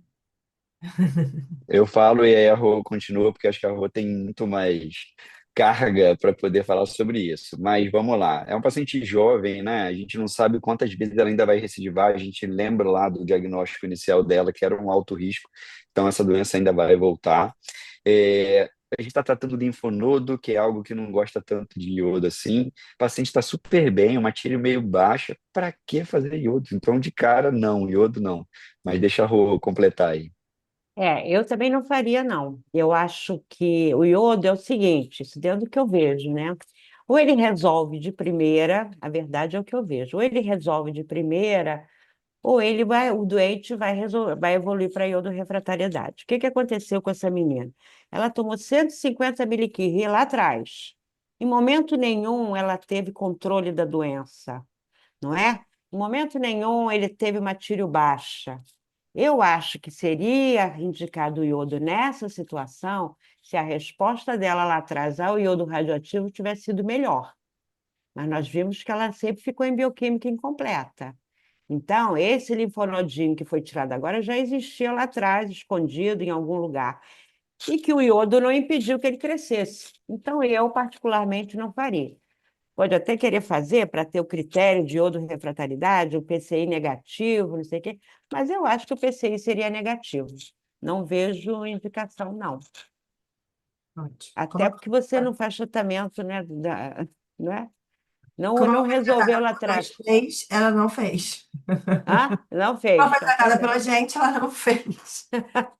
E no Pois pós-operatório, é. ela não tinha nada na ultrassonografia de pós-operatório, tinha uns linfonodos que eram heterogêneos, nada não, tinha uns linfonodos bilaterais heterogêneos inespecíficos, e dessa vez a tireoglobulina dela foi a mais baixa que ela já teve nos últimos 10 anos, né? Então, assim, provavelmente o aumento da tireoglobulina estava realmente vindo dali. E aí, vamos aqui mais rápido. Ela me vem grávida pouco tempo depois da iodoterapia. Eu disse que ela podia engravidar, ela engravidou, transcorreu tudo bem. Eu queria super rápido, assim, né? Acho que o Paulo não sabe, não vou botar você Mas eu te respondo, o que lista de fazer? Eu falar de passo, gestação e nem de eu passo na menopausa. hora pro adulto. Eu falo assim, gente, olha só, deixou de ser criança no momento que engravidou. Pode ter 16, 18, 20. É Eu isso. peço, mas eu fico lá do ladinho. Ô, Rô, como é que a gente acompanha essa doente, hein? Ela agora evoluiu para uma resposta indeterminada, vamos dizer assim, depois da cirurgia. A gente está aqui 2 anos depois da cirurgia. Ela não fez iodoterapia. E aí, durante a gestação, como é que a gente acompanha ela super rapidinho, para a gente poder entender? Eu acho que, em geral, a gente acompanha mensalmente qual do ajuste do alvo do TSH, não é? Então, essas doentes têm que ser acompanhadas em relação ao ajuste, ao exame clínico. A gente não faz dosagem de tiroglobulina, porque a gente sabe que a gestação aumenta a tiroglobulina, ela flutua muito. E a gente basicamente acompanha o alvo de TSH em torno de meio a 1,5. Eu dissuprimo esses doentes normalmente, né? Até porque a supressão na gestação pode causar problema para o feto, parto prematuro, etc., né? Então, eu não acompanho com ultrassom, porque se você não vai intervir, né, na realidade, a gente só intervém na gestação quando é uma coisa muito absurda, e o ultrassom durante a gestação também faz com que a gestante fique muito tensa, muito preocupada e tal. Então, eu acompanho só com o exame de sangue, não é? E 9 meses passam rápido, se o exame clínico dela for inocente, não tem por que a gente ficar assustando, até porque você não vai intervir, não é? Então, não tem muita necessidade. A tiroglobulina não é confiável e o exame clínico é suficiente. Você não tem nada palpável no pescoço e não precisa fazer ultrassom, não é? Uma frase que eu uso para os residentes é TSH e um exame bem vintage chamado exame físico, né? É, Palpação, exatamente. É. né? Então, é assim que a gente acompanha gestante com história de carcinoma diferenciado de tireoide. Não dá para fazer consulta online, né, Rô? Tem que botar a mão. Ah, não, consulta online não, não. Não, tá bom. Não, não, gestante não pode. Enfim, ela teve neném, uma fofura, foi lá hoje, mostrou pra gente uma graça, um menininho bonitinho, fofo, né? E aí a gente marca, né, com essas pacientes em geral, em torno de 3 meses, 2 meses pós-parto, para a gente ver como é que ficou esse TSH. Ela atrasou um pouco, né? Bem-vindo à vida real, não conseguiu marcar, ligou, não tinha vaga, tananã. Voltou hoje com o seu bebezão lá fofo e tava tudo bem, ela tava ótima e não trouxe exames de sangue, então eu não sei como é que estão agora. Mas, assim, já é uma paciente que tem uma vida lá com a gente, né? Então, assim, ela entrou lá adolescente, hoje em dia ela é mãe, né? Então, acho que ainda a gente ainda vai viver. Acho que isso ilustra um pouco o que o Paulo comentou sobre a sobrevida longa desses pacientes, o quanto que a gente precisa se preocupar com o que a gente está fazendo, as preocupações, ela vai ter que lidar com isso por uma vida mesmo, né? Não é uma forma de dizer com tudo que isso vai acontecer. Aí o Paulo me contou aqui em off que ela era super hipocondríaca quando não tinha filhos e agora tá super bem resolvida, mãe e super feliz. Enfim, na verdade é um caso que não tem nada de raro, mas acho que a ideia era trazer alguma coisa que ilustrasse um pouco, né? O que que a gente vive e como é que a gente aplica tudo isso que o Paulo ensinou pra gente na prática, né? Que não é tão difícil, assim, parece muita coisa, mas nos casos do dia a dia, né, se você usar o bom senso, muitas vezes você vai conseguir a calma, né? Entendendo que esses casos eles têm uma cara mais agressiva do que um comportamento mais agressivo, né, Paulo? Então eu acho que isso é uma mensagem. A gente fica muito assustado no início, porque parece muito feio, mas a evolução em geral é assim. Então sempre dá tempo de pensar um pouquinho melhor. Vamos repetir o exame, vamos entender um pouco melhor, né? A gente não está salvando a vida de ninguém. Essa paciente vai viver muito, né? Então se preocupar com as consequências de um tratamento muito empolgado, né? Acho que é muito importante nessas pacientes. Então, a ideia de trazer um caso assim era exatamente mostrar para vocês isso. E aí a gente. Eu cheguei até a falar isso lá, né? Assim, hoje a ideia não é mais curar, né? É a gente dar qualidade de vida e a gente cuidar melhor desse paciente. Então, acho que essa é a ideia mesmo. Então, é uma doença que vai vir, é, assim, mais com metástase, a gente vai tratar e provavelmente vai retratar e vai ficar tudo bem. A gente vai estar lá junto o tempo todo. A Fernandinha mandou dizer que mãe não tem tempo para ser hipocondríaca. Eu dei aqui uma risadinha. É isso aí. Ô, Bom, Fer, você não queria falar sobre os interferentes da tireoglobulina? Não Acho que a acha? gente tem que sempre pensar, né, Mônica? Cada vez mais a gente está tendo, não é o caso dessa doente, né? Mas a gente sabe que a própria biotina pode interferir com a tireoglobulina, né? Os níveis de TSH que às vezes a gente esquece, né? Então, muitas vezes, as pessoas, tá subindo, tá subindo. A gente viu no congresso há pouco tempo, lembra, Rô? E alguém apresentando um caso que a tiro subiu e o TSH estava muito mais alto, né? Então, acho que isso é importante. A questão do anticorpo, né? Sempre pedir com anticorpo anti-tireoglobulina. Eu não sei vocês, mas eu tenho tido problemas com a turminha que registra lá no laboratório, né? Então, às vezes eu recebo assim, TSH, T4 livre, tireoglobulina e triglicerídeo. Porque eu acho que a pessoa bota trig e aparece triglicerídeo, um triglicerídeo perdido, assim, né? Então, vocês que acham que a gente precisa prestar atenção se realmente estão fazendo os exames que a gente está pedindo. E eu acho que a gente cada vez vai descobrir mais. A gente tem os anticorpos heterófilos. A gente cada vez mais vai descobrir mais coisas que interferem, né? Rapidamente, a história da biotina foi assim, né? Pelo que o pessoal conta de laboratório, Rosita, doutor Rui Maciel, tudo. Que na verdade eles começaram a ver TSHs super estranhos, depois todo mundo tava tomando biotina. Ah, então vamos ver o que que isso tem a ver, e tinha tudo a ver. Hoje, né, pessoal, a gente chega no consultório, pelo menos no meu, as pessoas me falam a lista dos remédios. Aí eu pergunto, e o ômega 3? Ah, tô tomando. E a coenzima Q10? Também. E a cúrcuma? Também.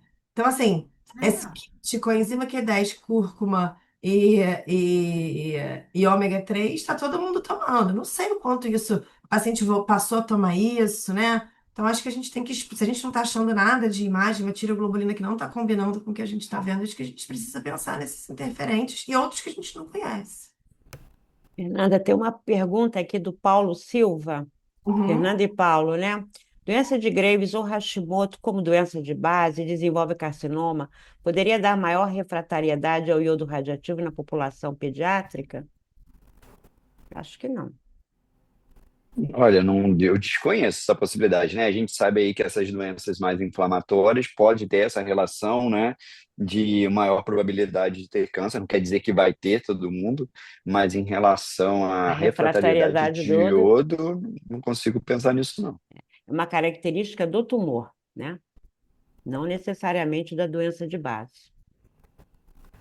Algum pensamento? Algum Olha, algum pensamento de que momento de que a evolução do câncer na tireoide em criança teria relação com o nome de GF1, que seria um corpo em crescimento? Olha, a gente trabalha bastante com isso, né? Assim, a gente não faz só câncer de tireoide, a gente acaba vendo muitas complicações endócrinas pós-tratamento. Hoje a gente tem muita segurança de falar, né, de GH e GF1, isso não tem associação com o aparecimento de câncer nem de progressão. Existe talvez uma possibilidade de uma segunda malignidade, mas que está caindo por terra isso, que geralmente é pelo tratamento que esse paciente fez. Mas em câncer de tireoide não tem qualquer relação, tá? Então Acho não que ele não existe está falando, estudo ele de não que tá falando do associação uso exógeno de GH, não. Ele está falando se você acha que de é mais GF. agressivo na criança porque ela está crescendo endogenamente, entendeu? Tipo, ela tem muitas Ah, tá. Tem dela muito GF1 e com isso e haveria por maior isso ela divisão está celular. produzindo, não usando, não é isso, Paulo? Paulo, sim. Entendi. Então, aí, se for essa questão, aí eu vou ter que diferenciar, tá? Aí eu vou ter que diferenciar as crianças pequenas das crianças altas, né? E aí isso não existe. Eu tenho criança baixa, alta, então não é bem por aí. Não consigo entender IGF como um marcador aí de pior. O que a gente vê é a genética, a alteração molecular. As crianças menores de 10 anos têm um tipo de alteração molecular que são diferentes dessas maiores. Então não consigo entender o IGF nesse contexto, não. E até seria o contrário, né? Que as menores têm uma pior, uma doença mais agressiva, digamos assim.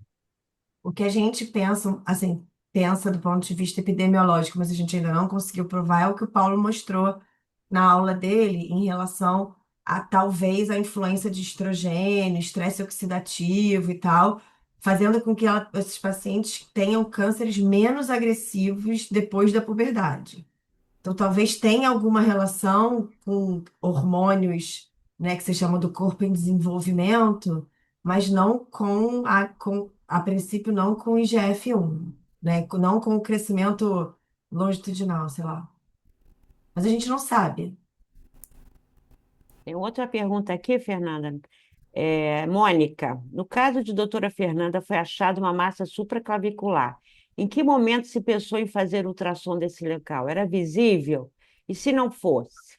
Não era visível e, na verdade, assim, a região supraclavicular, ela compreende o exame do ultrassom do pescoço, né? Então, isso é uma coisa super importante. Às vezes a gente pede ultrassom de tireoide e aí vem lá, ausência de linfonodomegalias regionais. Aí depois que o paciente opera, continua pedindo ultrassom de tireoide. Aí vem lá, tireoidectomia total, ponto, sem linfonodos. Mas ultrassom de tireoide é isso aqui, né? Não vai até a fossa supraclavicular. Então, se você pedir uma tomografia de tórax, você vai ver um pedaço do fígado, mas não é uma tomografia de abdômen. Então, o fato de você ver os linfonodos regionais não significa que você está fazendo um bom inventário do pescoço. E se você não pediu esse exame, o radiologista não vai fazer, até porque o plano não vai pagar. Então, se você pedir um ultrassom cervical, que é o que a gente deveria pedir, ou de pescoço, né? Também pode ser assim. Aí, obrigatoriamente, ele vai olhar as fossas supraclaviculares, aqui é nível um submandibular, que são lugares em que alguém já esvaziado são lugares em que não foram abordados. Então, tem muito a ver com o exame que você pediu. Então, todo ultrassom cervical ou do pescoço compreende a fossa supraclavicular. O de tireoide, nenhum vai fazer. Nenhum. Essa massa dela não era visível. Pelo menos não por mim, eu não consegui ver, nem palpar. Pessoal, mais alguma pergunta? Mônica, gostaria de fazer alguma pergunta? Não, pergunta não, mas frisar novamente a importância dos exames e como são pedidos, né? Isso. Muitas vezes o erro parte da gente, de não pedir ou não ensinar a pedir. Eu acho que as duas coisas, né? Acho que nós que lidamos com residentes temos a obrigação de frisar isso várias vezes, porque certas coisas entram no automático, né? Acabam sendo tiroide, né? O Paulo está dizendo aqui, Paulo Silva, estimular o pediatra a examinar o pescoço das crianças. Mas eles, acho que eles estão bem espertos agora, não estão, Paulo? Ou não? Pediatra geral que eu falo. Estão bem espertos, né? Porque Não. anteriormente a criança era um ser intocável, né? Quase não se fazia nada, enfim, né? Mas Ele botou que acha que ainda não. acha que ainda não. É aí, Paulo, o que Eu que acho você que, fala? pois é, mais uma vez, o Brasil é muito grande, né? São polos, acho que tem lugares que talvez a informação se dissemina mais fácil, tem um cuidado maior, tem locais que acabam não tendo tanto pediatras, ou uma formação que não seja tão excelente, e aí acaba que pode levar a isso, essa dificuldade aí de entender o que que é o pescoço da criança. Chegam com nódulo evidente e rodaram postos de saúde. Verdade. É a nossa realidade, né? Infelizmente, é a nossa realidade. Mais Olha, alguma pergunta da plateia? Alguém quer fazer alguma paciente de pergunta? 19 anos com histórico de ser papilífero. Meu Deus. Nossa, já foi. Já foi? Não, Ah, não foi não. acho que a gente Não foi, pulou. não. Paciente de Viviane, paciente de 19 anos com histórico de carcinoma papilífero com meta cervical e torácica, diagnosticado há 12 anos. Fez 2 radiolos, já teve 3 abordagens em pescoço. Há um ano apresenta elevação da tiroglobulina importante. A, acho que é PCI que está aqui, tem alguma coisa do lado. A PCI não mostra captação, a TC teve mudança do padrão, calcificação, não conseguimos achar de onde está vindo essa tiro. Como ampliar uma investigação? Fazer estudo genético? Fernanda? Eu não faria nada. Eu sempre falo para os pacientes, ninguém morre de doença escondida. Deixa ela escondida, não acha nada. Se você fez as tomografias, não tem nada maior, não tem nada no pescoço, não tem nada no tórax, né? Acho que seria importante saber se ela tinha alguma se esse radiodo captou no pulmão, né? Eu tô entendendo que metacervical é torácica, cervical é pulmão, né? Então, assim, tá lá calcificada, né? Então, você tem cara de ter de doença tratada. Eu acho que você pode esperar um pouco e ver o que que vai acontecer. Porque às vezes acontece isso, a tiroglobulina sobe, estabiliza e fica mais muitos anos estável, sabe? Então, assim, qual é o benefício que você tem hoje de encontrar uma doença subcentimétrica em algum lugar e não fazer nada, né? Porque, na verdade, se a doente não tem uma doença de grande volume, você não vai tratar, né? Iodoterapia provavelmente não tem mais benefício. Então, eu acho que eu só acompanharia. E a gente tem bastante evidência de que esses pacientes com resposta bioquímica incompleta têm um prognóstico muito bom. Não sei se o Paulo faria algo diferente. Não, eu ia falar isso, eu não trato tiroglobulina, né? Então, assim, talvez avaliar o teste molecular agora, para descobrir uma droga-alvo, eu vou tratar a tiroglobulina, porque eu não estou vendo nada. É Além disso, isso, acho que tem deixa uma ela outra escondida. coisa aqui. A gente não tem nem material para fazer teste molecular, né? Não tem sentido você Não pegar tem doença estrutural. e não tem sentido você pegar esse material de 7 anos atrás para estudar. O ideal seria que você biopsiasse o que você encontrar daqui para frente, né? E fizesse um estudo agora. Então você não tem nem no que fazer teste molecular nesse caso, eu acho. Ó, numa paciente com tiroglobulina acima de 2, estimulada sobre a 8, acima de 2 quanto seria? Estimulada sobre a 8, sem imagem ultrassom, faria tomografia como primeira opção, tomografia de tórax? Tiroglobulina é tão baixinha, né? Para eu pensar que tem alguma coisa em algum outro lugar, e talvez ampliar a imagem para você ficar tranquila. E você tentar dormir tranquila, mas não vai vir nada nessa tomografia. Eu não faria, não. Também acho.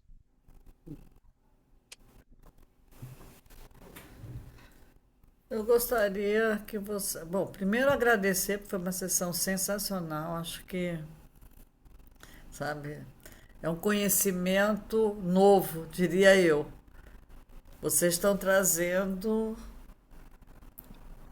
coisas novas para os endócrinos, para os pediatras, uma visão nova de uma doença que existe desde sempre. Quero agradecer muito. Sei que eu conto com vocês no futuro. Estão rindo, né? Mas tudo bem. Não é? Vai dizer que não. Hã? Vai dizer que não. E as palavras finais de vocês, novamente agradecendo ao Samaritano. Eu acho que 9 anos juntos é muito bom. E temos que agradecer essa possibilidade, né? Reunir todos os serviços das BEM para poder propagar o conhecimento. Então, por favor, as palavras finais e meu agradecimento a vocês, ao Edilon, que nos acompanha, e dizer que essa reunião, como as anteriores, está gravada, está à disposição de todos e, por favor, compartilhem. Rô, Bom, parece que nós estamos atendendo ao Brasil todo. Tem uma menina de Natal, Thaisa. Muito obrigada, Thaisa, pela presença. Bom, Mônica, antes de Rio tudo, Grande do Norte também. Rio Grande do Norte, pois é, Natal. Então, veja bem, muito obrigada, né? Muito obrigada pela oportunidade de mostrar o nosso trabalho, não é? Tenho certeza que o Paulo e Fernanda ficaram felizes de vir aqui. E é sempre interessante a gente trocar conhecimento, principalmente com uma plateia tão abrangente. Gostaria de agradecer ao Paulo, à Fernanda pela disponibilidade. Mônica, muito obrigada a você, tá bom? Eu é que Tudo de bom, agradeço a tá? vocês, Obrigada, sim, agradeço a pelo todos os convite, ao presentes. Samaritano, a todos que nos receberam e a todos que estiveram aqui conosco, né, na realidade. Tá bom? Muito obrigada. Uma boa noite a vocês e muito obrigada.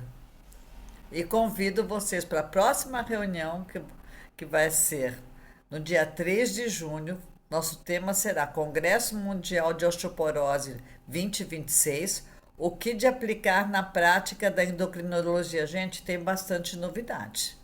A doutora Laura está trazendo novidades desse novo congresso. Espero todos vocês. Uma boa noite e muito obrigada. Obrigada.